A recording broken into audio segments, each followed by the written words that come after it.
Alright, so today we're going to go through an Adventurers League adventure module, expedition module, to give you an example of how to prepare a module for a game using my uh, basically my step-by-step system.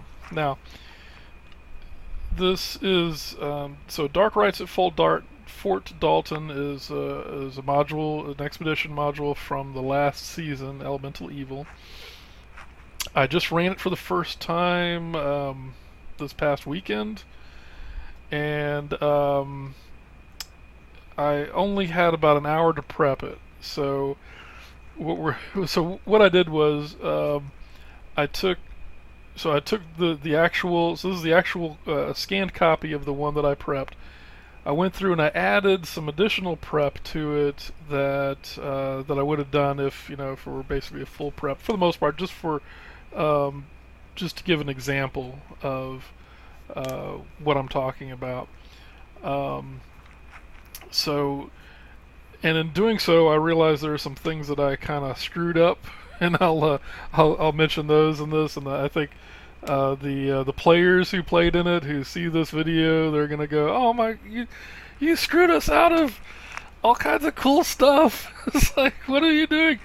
In my defense, I only had an hour to prep. I'm sorry. The ironic thing, though, is I only had an hour to prep because I spent all my prep time preparing, talking about how to prep for modules, for how to be a DM. So, yes, irony. Okay, so we're basically gonna walk through this page by page, so you see how the adventure is broken down, and how it's all laid out and everything like that. So this is page one. Okay, so here's where it gets started. The introduction. This is kind of a weird thing. This is important information right here, and it's always stuck in this introduction section and not anywhere else. Not where it would, to me, make more sense to put it. So this is what you need to know.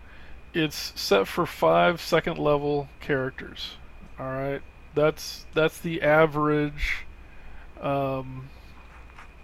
party strength. Okay, 5 second level characters. So you need to know that. You need to know if it's, because some of them are made for 3rd level, 1st level, and at higher tiers or other things. But this is you need to grab this information out of here. The rest of this is standard text that's in all of these adventures. It talks about Adventurers League. So, like, if you've never done Adventurers League and you don't have the player's guide, which you really should if you're going to run these, you need the player's guide to be familiar with it. But it has all this stuff. So it has, like, how to preparing the adventure. Here's how to do. Well, okay, that's helpful. Before play at the table, this is what you should do. I have my own system that includes all this stuff, but is better, I think. Whatever. All right, so the information that you got about the 2nd level, it being 5 second level, this is where you need that information right here. This adjusting the adventure section. This explains how to figure out the APL, average party level. All right, so you calculate the average party level, and it's basically you add up the levels, divide by the number of characters, round 0.5 or greater up, round less than 0.5 down. Okay, so you have the average party level, and this is something that you do at the beginning of the adventure, when everybody's sitting down and giving you their information about their characters and all that. You're gathering this information and you perform this calculation. And after you perform the calculation, look up on this chart what the party strength is, because you're going to need that information for the rest of the adventure. So you'll come up with, what is it? Very weak, average, strong, or very strong. So take note of that. Maybe circle it or note it somewhere so that you don't forget, whatever. But that's going to change every time you run it. So it talks about more stuff of just again, this is all standard stuff. You see this exact text, this exact chart, everything in every adventure.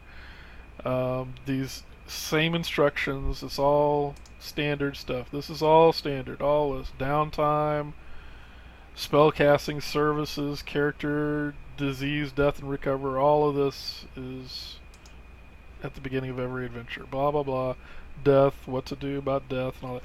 So again, this is all stuff that's found in the player's guide, the Adventurers League player's guide.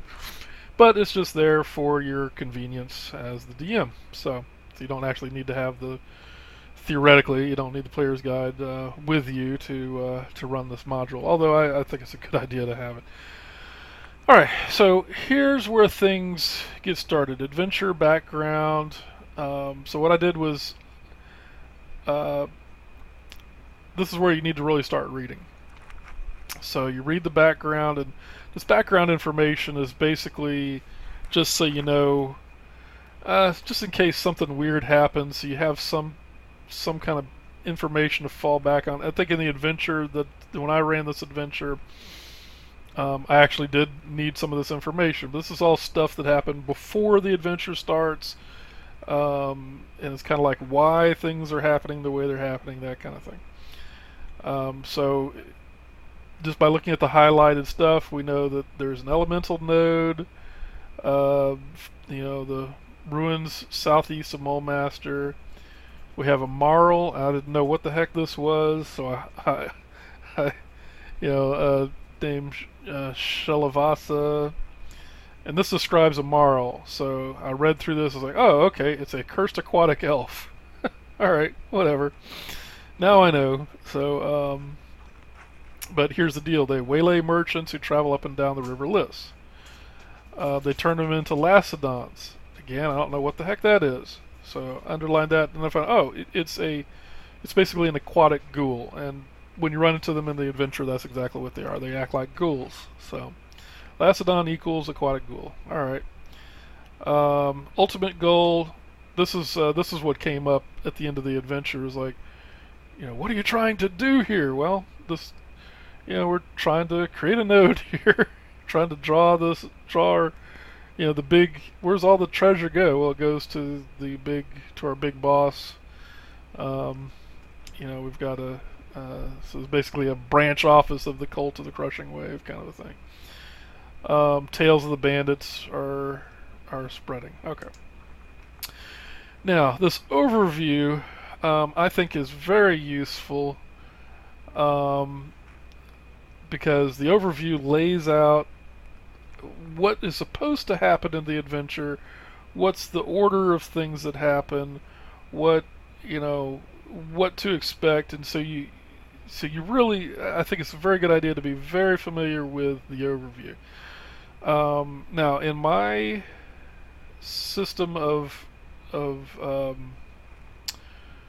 preparing the notes, one thing I like to do is I have if-then kind of things. So, because I think that's important, for the DM to know. Remember, preparation is about speed. You want to be able to handle the situation fast. And the biggest question that you handle as a DM is, if this happens, what happens next? So players do something. Well, okay, what happens as a result of what they do? So the modules usually answer, if this happens, then this other thing happens. Okay, or you go to this other place, or this. So all the if stuff I put in like boxes. You might use different color markers, highlighters or something like that, or different symbols if you want, or whatever. But just you want a way to pick out, okay, these are all the if things. Okay, so if they pose as merchants, if or when they explore the ruins, when they have a first interaction with the bandits, if they have yet to question a cult member, this is what happens. When they search the bathhouse. Now here's something interesting. This part is actually wrong. I find this happens in a few modules. I've seen this a couple of times, where they've changed things. So like when they wrote the overview, they had an idea what was going to happen, and at some point they changed it in the actual module, and they forgot to update the text of the overview. So sometimes there's a conflict. I've seen this in like 2 or 3 different modules. It's not a big deal. I mean, you gotta remember these modules are. I mean, they don't have when they're making these modules. They don't have all. They don't have the resources to devote tons and tons of editing and proofreading and all that kind of stuff. So there are going to be mistakes, and your job is to just kind of roll with it. All right. But here's a mistake that it says in here: searching the background, they find a warm spring that leads down into the earth, and following it, they find chambers, and they find blah blah blah. When you get to that section, that's not actually what it is. It's actually a maelstrom of like glowy or spinning kind of crap. It's obviously magical, portal-y kind of a thing, So that changes, but anyway, so you just kind of read through this, and get a good feel for what's supposed to happen, and then just before the adventure starts, so you did this prep maybe like a couple of days before. So when you sit down to actually run the adventure, go ahead and read the overview again. So you say, okay, yeah, right, this is what's supposed to happen and how it kind of flows. All right. Adventure hooks. There's usually a pretty good section here of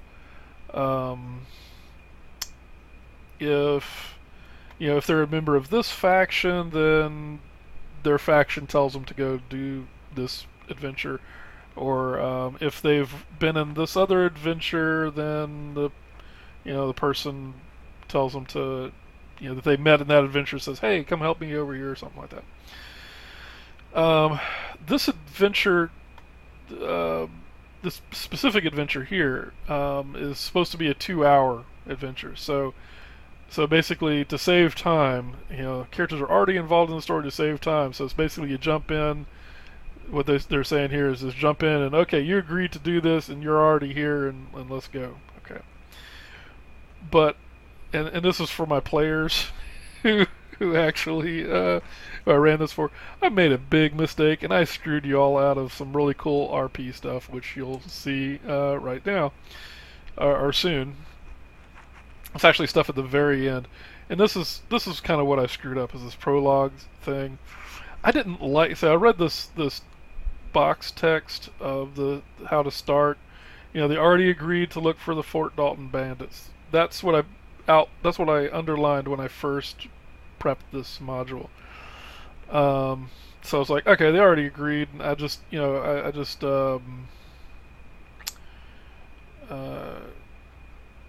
paraphrase this. I didn't actually read the box text here.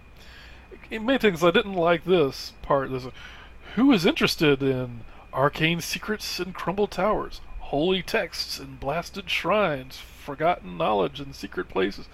I don't know. It just wasn't my style. It's like, who knows what strange adventures lurk in the anyway. But here's the deal. So there's like these like little sub-quest things that may have gotten the players involved, and what you're supposed to have done is kind of run these things by the players, and whichever player is interested in whichever one, that's the one. So one guy says, "Oh, forgotten knowledge. That sounds cool. Okay, this is why you're here, because Fort Dalton was known to be a place of learning and knowledge and blah blah blah, and so that's why you're here. Ooh, arcane secrets. I'm a wizard. I want some arcane secrets. Okay, well, you're there because you've read that it's active in the arcane ways." I really should have done this, because it did come up like almost immediately. It's like, oh, we agreed to look for the bandits. How much are they paying us? And I was like, they're not paying. No one's paying you to go. And it's basically the deal was supposed to be you agree to look for the bandits because you heard about all this other cool stuff. It's like, oh, okay, well, we're going to get some ancient treasure and we'll look for the bandits and whatnot. But here's the deal. I kind of skipped over this because it's like, I mean, whatever. They're there. We only got 2 hours. I'm not gonna waste a lot of time with all this kind of stuff. They're there. Let's do the adventure. And I missed, and you'll see at the very end. This is what I missed out on. They get special downtown activities if they have particular. So at the very end of the adventure, if you chose Forgotten Knowledge, there's something you could spend downtime on and get some special little benefit. And oh my god, I'm so sorry, guys. But I'll show you why I missed it. Because it's at the very end, and I was like, okay, that's all in the blah blah blah, you know. Like I said, I spent only an hour prepping, and this is why prep is important, okay? If I prepped properly, I would have seen all that, and I would have, the players would have had a pretty awesome experience that now they got shafted on, and, you know, so preparation, okay? Alright, so here's part one. Now these things are all laid out into parts. There's usually like 3 parts or so. So here's part one, blah blah blah. Now what I like to do is where it has the parts information, put down about how much you expect that part to take. And if you have any, this is time management part, okay? Because remember, these things are time limited. So this is supposed to run in a 2-hour block. Alright. So let's say you're behind, you're running behind, or you're running a little bit late. So I'm saying, or you feel like you're going to be short for time, for whatever reason. Cut the first encounter. Alright. This encounter that's in here, the Riverless encounter or the Muddy Banks encounter, are not crucial to the adventure. So one of the steps that you do when you go through this is you look at adventures and you look at what you can cut out if you need to for the sake of time. And so make a note of things that are okay to cut without screwing things up. And this encounter doesn't really have any effect on the adventure. So so it's just, you know, something to fight while you're on your way. So now I put notes on the outside of important things. Here's a perception 15. If passive perception 15 or greater, then, you know, this is what happens. So it's like, you know, so take a quick, you know, this will remind me when I turn to this page. Oh, perception 15. Does anybody have that? No. Okay, go on. Rain. I have this underlined. This whole thing is talking about the weather and it's talking about the effects of the rain. So ideally you want to mention every now and then something about, just throw in a word or two about the thunder, about, you know, the rain, the sweep of rain, and how it's messing with your vision, that kind of thing. Okay. So there's 2 encounters here. See, there's adjusting the encounter. This is where you need to know very weak, weak, strong, very strong. This is what you change. All right. So what I did was, I'm going to flip quickly to the next page because you see this is a page I stuck in. So this is one of my encounter tracking sheets that's filled out for the Riverless encounter. Okay. So let's go back to this page again. So I ran this encounter, and so when you prepare the sheet, look at this. Look at the adjusting the encounter, and see, normally it was just crushing wave reavers and a giant crab, but be prepared to put in, you know, crocodiles. So I'll look at all this stuff. Crushing wave reaver, giant crab, no giant crabs, crushing wave reaver, crocodiles. So there's 3 monsters to prepare, 3 NPCs that you might, because you know those are the things you might need. And I would do the same thing for Muddy Banks. And then here, so I put the River Listen, so that's the encounter. And I put the information for the 3, you know, the Crushing Wave Reaver, Giant Crab, Crocodile. And then I would track, so, you know, we throw at them 2 Crushing Wave Reavers, and I track their hit points across here. Now, in preparing this sheet, there's a couple of things that I noticed. Uh, okay, one thing is I only prepared this one sheet for this adventure because I didn't when I actually ran the adventure I did not prepare any sheets. I used 3x5 index cards, but um, so I had an index card for each kind of monster. Uh, but that's actually a bit unwieldy.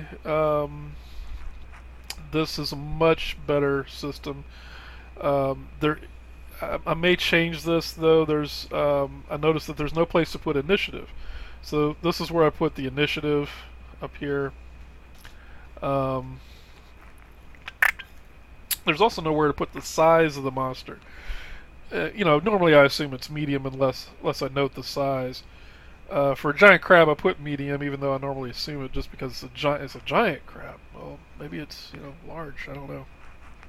But for crocodile, I put large. All right. Um, so then I put the modifiers, armor class, any kind of. So here's the attack. So the Crushing Wave Reaver has a weird shark tooth longsword, and here's how the longsword works.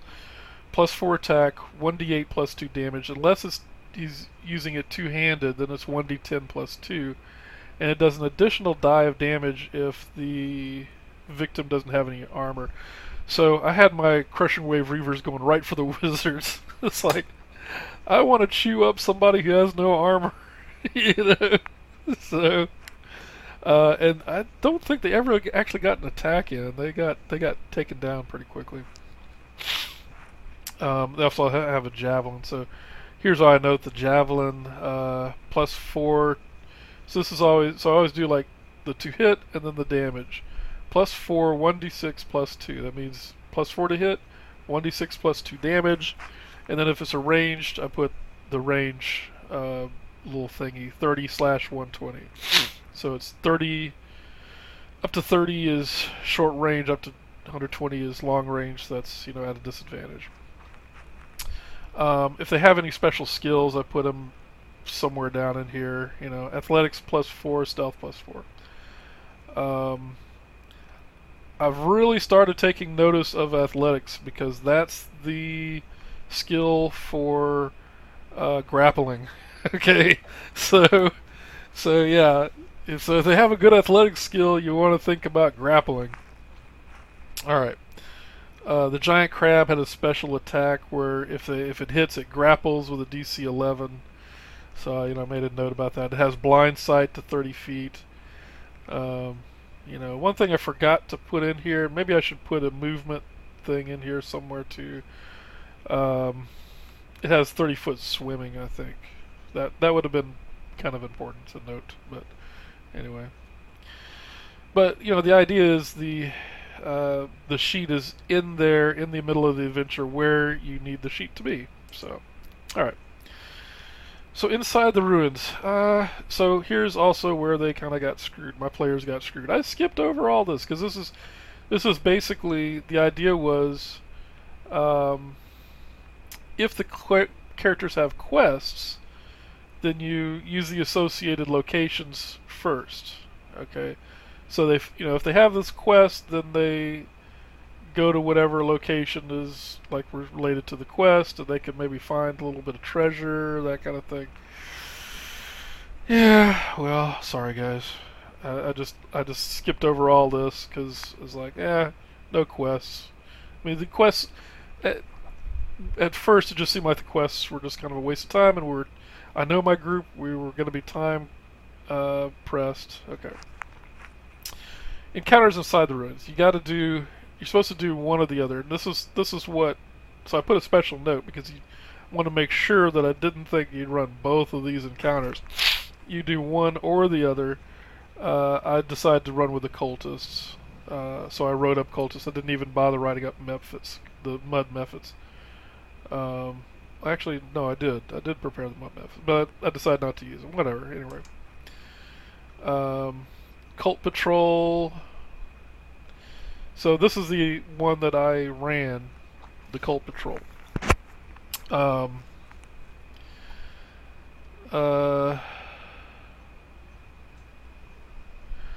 So they do not try to engage. Underline that because that's pretty important. they basically they try to pretend to be history hunters. All right, and they try to fake like they're being history hunters. Um, this group, I forgot to basically after they encountered the history hunters, the cult patrol. I should have done this immediately. The basically Musana and her aquatic elves. They determine that they're not allied with the cultists, and then they appear, and you have this text, and like, oh, we can help you. You know, wishes their aid to free their prince, Ulatha. She tells them that they're at the bathhouse. They're turning them into monsters, turning the prisoners into monsters. All right, so this is how they should have gotten to the bathhouse, but you know, it all worked out. I did bring these guys in later, so it, you know, not all was lost. But I should have probably made a little side note here that said, after this, run this one, you know, or something. I don't know. I don't know why I missed it.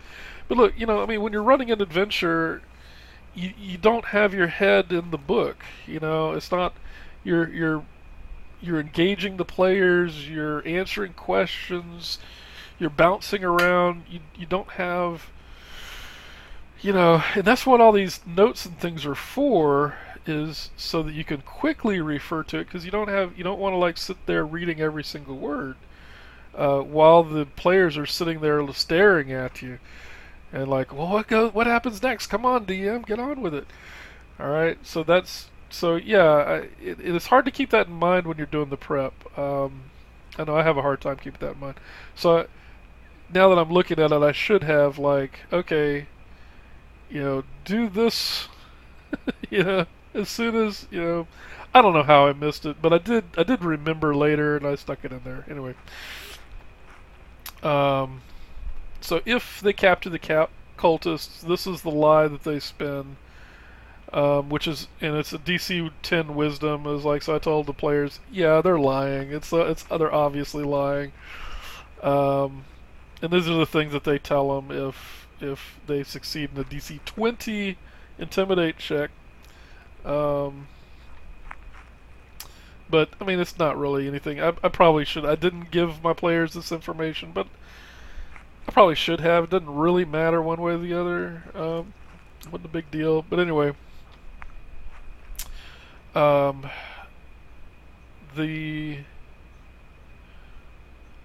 I remember what happened. Wait, no, I remember what happened. They got away.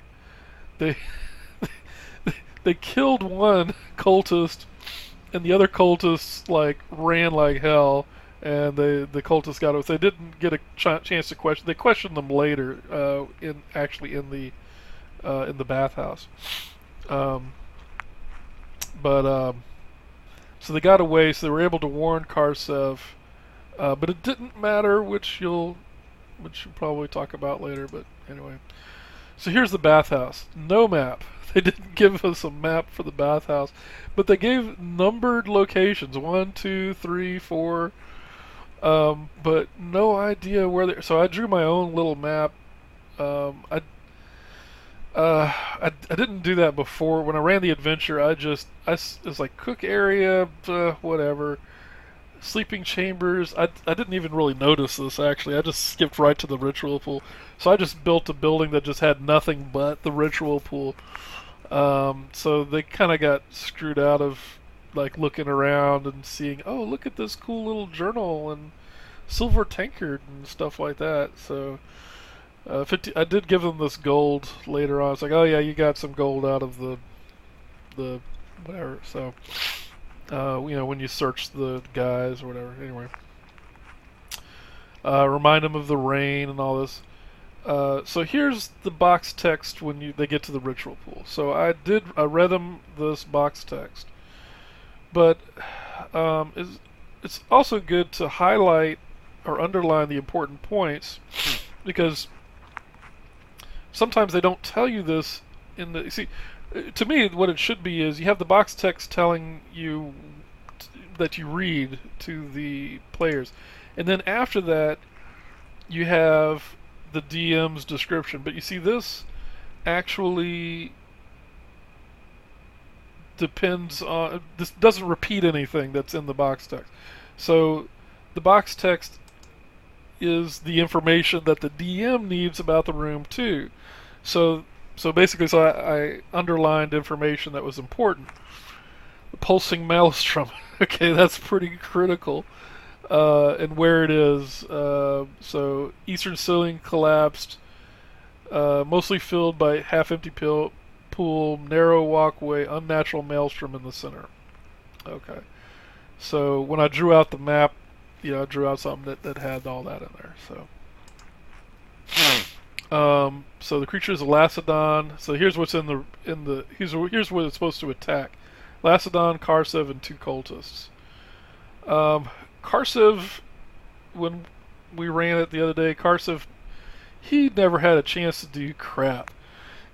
He was attacked from surprise.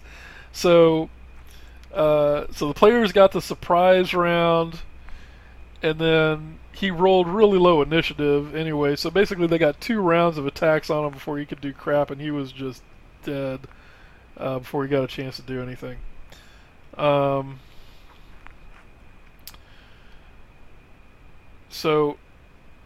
Now the deal was there are 6 cultists try to continue the ritual, and you have 4 rounds to deal with the cultists, or they produce another Lacedon. So that's what I made. So that's what all this says. So I put this in a quick note.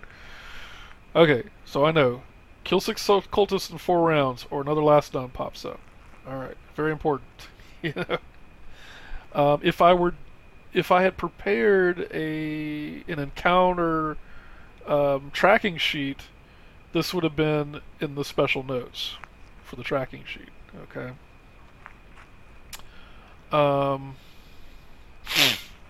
So adjusting the encounter, different, okay, another, I think when I ran the adventure, I forgot to adjust the encounters. I think we probably had a very strong party, because they were all 3rd level and stuff like that. So yeah, they made pretty quick work of it. But you know what? It was still a good adventure, and everybody had a good time. And we took 2.5 hours. So even though they were way overpowered for this stuff, it still took a long time. It was basically because my players are like, I need to get up and get a drink, and we were pretty casual. Anyway, so this was my notes from the original prep. It was like, okay, we have 2 hours. Here's how I'll try to budget the time. 30 minutes of doing. So I budget 30 minutes for pre and after stuff. So that leaves us an hour and a half. So 30 minutes for the ruins, 30 minutes for the bathhouse, 30 minutes for Maelstrom. Now, the general rule of thumb is half an hour for a minor encounter and a full hour for a major encounter. Which you got to be well prepared, and you got to be on the ball, and you got to really move to fit some of these battles into 1 hour. Okay. So now this is a map that I added after, when I was just doing this preparation. So this is, since I didn't have they didn't come with a map for this bathhouse. So this is kind of my quick map based on all the information that they gave us. Columns, double door that's broken down, little rooms there were private baths, but now they're living quarters or whatever. And then the major bath, and there's the maelstrom in the middle, the cultists with their victims over here, the prisoners, and then the cooking area outside over here. And this is all the collapsed stuff, so they could get to the cooking area, I guess. I don't know what would have happened if they went around and they would have peeking through the walls or something. Maybe, I don't know, but they didn't. They came through the front door, so it's not a problem there. Okay, so into the maelstrom again. No map. Um, here's something else. See, now this, okay, this kind of shows, I guess, a couple of things. Either A, that I'm not the best DM around, or B, preparation is really, really important. I remember this Misty Step little thing that they had, but I forgot who exactly had it, and anyway, I should have noted that everybody here had the Misty Step little deal.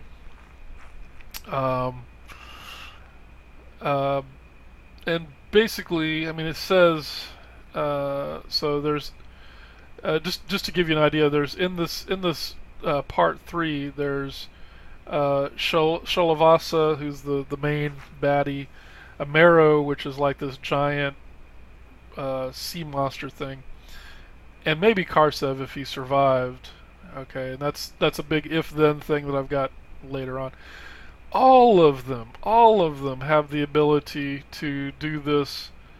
They can step from the pool to one bubble of water to another, teleporting between them. Basically, they can do Misty Step with a recharge of 5 to 6.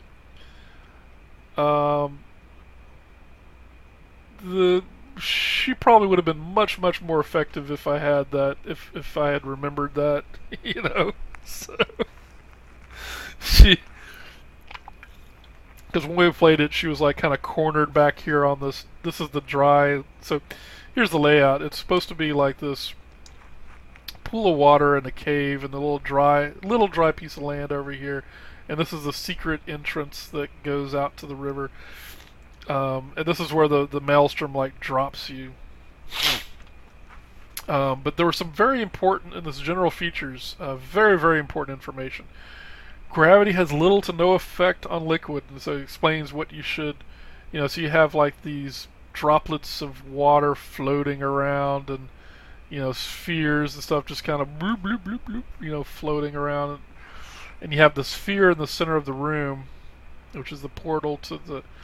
Oh well, okay, that's a little confusing because you have the portal to the elemental plane of water, but you also have the maelstrom dropping him somewhere in the center of the room. I don't know. I have a hard time picturing how the heck this is supposed to look, but so you see, that's nothing. I forgot all about the sphere in the middle of the room that's glowing. That's got to be put on the map somewhere, I guess, right? Anyway, whatever. Oh, you get to see all the things I screwed up. Many, many things I screwed up. All right. So it has 2 box texts. One is if they come through the secret passage, which, man, that would have short-circuited. So I was looking, look at this secret passage. What the heck? Well, it turns out there's a way that they could have gotten into here from the very beginning if, I forgot, one of the very first encounter, like where they're coming along the shore, approaching it. They could have fought these things and could have seen a secret passage that would take them right here, right to the end of the freaking adventure. So I don't know what's the point of that. I was like, we're not doing that. That's just gonna be weird. But entering to the maelstrom, here's the text to read for that. They can effortlessly swim out, so they're floating you down into the thing, and they pull up. So here's some if stuff, which I forgot to put in the box. But if he did not escape, she tries to parlay. And this is what happened in our adventure. He did not escape. So she was like, "Let's talk,"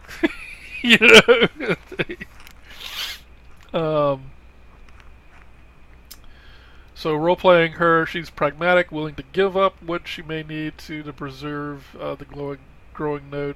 She gives up the prince if it means the characters will leave. So the players were like, "Well, what the hell?" Because I was like, "Oh, you want a free? Go ahead and take him. Leave. I'm not gonna stop you." But they decided to mess with her anyway, so she summoned her marrow friend. I went ahead and summoned 2 marrows for them to deal with. The second one was supposed to deal with Musara and the elves, but I was like, they can handle a couple of these dudes. So I have Musara and the elves like messing with trying to free their prince, whatever. So here's, if Karsef was able to escape, this is what you do. And you adjust it. Very strong party. So I should have had like yet another marrow and a priest and all that. But oh my god, that would have just been, yeah, it was fine as it was. So here's all the treasure. She's got all kinds of crap. She's got, you know, a chest with all kinds of stuff, and I kind of cheated them out of this too, because basically after the encounter I just skipped to the conclusion, and I told him, like, when we were totaling up the treasure, I said, well, you found this worth blah blah blah blah blah blah blah. You found a nice dagger and all this. But I mean, look, it actually has a pretty cool description. You know, it's an amulet made of polished coral engraved, a wave-bladed dagger with a handle made of shark skin wrapped coral. You know, worth 50 gold. So I mean, I told him they had there was a nice dagger worth 50 gold and all that. But yeah, these kind of like little bits of flavor. I mean, it just really adds a lot to the immersion. You know, if you so it would have made a big difference if I said, you know, instead of, oh well, it's a nice dagger, 50 bucks, you know, 50 gold. If I would have described it to them, read this description, they might have like, oh man, that's cool. I think I'll keep that instead of instead of the 50 gold. That'll be my share of the 50 gold, whatever. Okay, now here's one kind of neat thing I did. I did do at least this much, was I went online and Google Images and to find a marrow. So I Google imaged marrow, and this is one of the pictures I found, and I printed it up, and I said, and I had the picture in a little pocket, and so when they were fighting the marrows, I said, you see this? And it's a large creature, you know, so like you come up to it's like its waist basically in height, and you're like, oh my god! You know, so it was pretty horrible. Alright, so here's the rewards. These are the notes from, so it's like I said, okay, you found these things, here's all the gold you find, blah blah blah, 291 gold. You know, they divided that however many ways, blah blah blah blah blah. The experience points from everything, yada yada yada. Now, when you're doing the rewards, the experience, one thing to note is that there's a minimum and maximum, and it's a really tight range here. There's only a 75 point difference. So minimum they get 225, maximum they get 300. You know what? I just said, rather than total up everything, I just said, okay, y'all get 300. I mean, come on, 300. Give me a break. The magic items, there was the Sentinel Shield. It had a really cool. Now this one I did. I created when I saw it, because magic items. All right, you know, I like. I mean, magic items should be like really cool. So I wrote up a 3x5 index card with a description of this, and I wrote in this description. And I wrote what it does. It gives advantage to initiative and perception. And so I had the 3x5 card so that when we divvied up the treasure, I gave them the card, and so someone could take the card and say, okay, that's what I get. This is a creepy thing. Look, Oblong Shield has an obvious eye motif with several eyes on the surface that occasionally blink. so I described it to them when they saw the thing. It's like you're looking at it, and there's like eyes all over the surface, and every once in a while, like one of the eyes blinks. It's like, oh my god, that's just really creepy. Okay, so here's like all the reward stuff. Now, this is what I screwed up. Because, like, look, I mean, when I'm preparing the adventure, I was like, okay, rewards. I don't even look at the rewards section normally when I'm prepping. Because it's like, okay, you know, I mean, I know the reward section's always going to have, here's the experience, here's the treasure, here's the magic items, boom, done.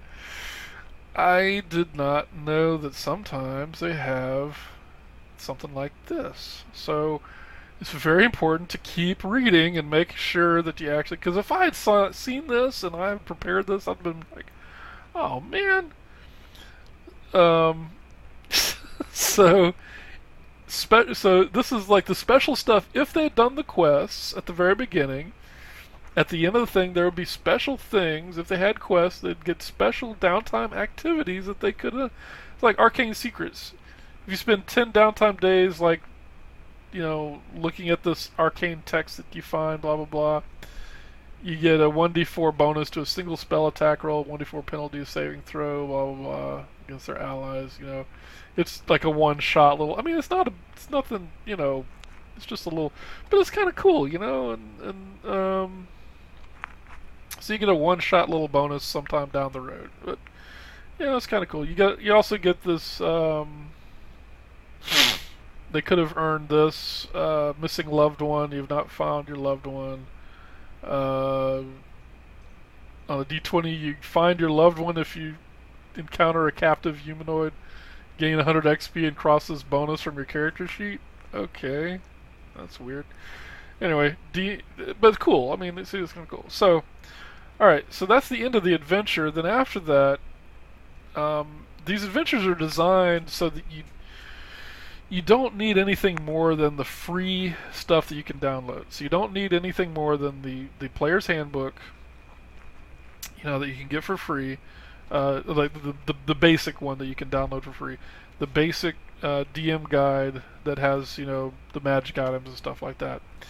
But the monster manual, there is not a free monster manual. So there's always going to be an appendix at the end that gives the statistics for all the monsters that might appear in the adventure. So this is the write-up for all the monsters and all the NPCs. So there's Sholavasa and all that. Okay, zombies and all that. Okay, an NPC summary. I don't know. It tells you how to pronounce everybody's names and kind of describes their personality real quick. So that might help you to make your cards, a 3x5 card for the NPC. Okay, and then results. If the players play within a certain period of time, they could do a survey, which, it's a living campaign, which means that they can actually theoretically affect what happens in the future based on what happened in this adventure, or so it'll affect like how modules get made in the future. Now, if there were maps, they would be back here somewhere, or if some adventures have these cool players handouts that you can print out and hand out to the players, that kind of thing. This one didn't have that, but that's where you would find that. So that's it. So if you're using my system of prep, that's basically how you go through a module and prep it. And that's just a 2-hour one. Most of these are 4 hours, so twice as much stuff that you have to go through. But anyway, so let me know if you have any comments or questions. I'll be happy to answer them. And again, to my players, when I ran this the first time, sorry.